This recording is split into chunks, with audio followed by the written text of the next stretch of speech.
Sir, সাধারণ বক্তা হিসেবে স্বাধীন বাংলাদেশের দ্বিতীয়বার স্বাধীন বাংলাদেশে আপনার কাছে কিছু প্রশ্ন ছিল অনেক দিনের, যেটা এতদিন আমরা করার সাহস পাই নাই।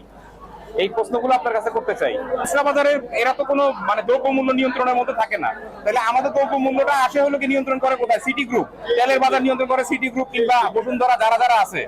আপনারা তাদের ওখানে কেন গিয়ে দ্রব্য মূল্য নিয়ন্ত্রণের ব্যাপারে কোনো কথা বলেন না? দাম তারা কেন বেশি রাখতেছে হলো পাইকারি আড়ত থেকে বেশি রাখতেছে, এটা কেন কথা বলেন না? আপনি যেমন বলেন যে সিটি গ্রুপ, মেঘনা গ্রুপ, এই সবগুলোতে আমরা ডিজি স্যার মাঝে মাঝে আমাদেরকে পাঠান আনএক্সপেক্টেড ভিজিট দেওয়ার জন্য, এবং সেখানে আমরা একাধিকবার অনেকবার গিয়েছি। মিডিয়া আপনি এখানে কয়টা লাইট জ্বালাচ্ছেন দেখেন তো, এত লাইট কেন বলেন?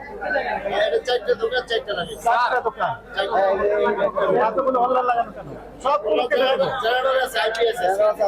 স্যার, সাধারণ বক্তা হিসেবে স্বাধীন বাংলাদেশের দ্বিতীয়বার স্বাধীন বাংলাদেশে আপনার কাছে কিছু প্রশ্ন ছিল অনেক দিনের, যেটা এতদিন আমরা করার সাহস পাই নাই। এই প্রশ্নগুলো আপনার কাছে করতে চাই।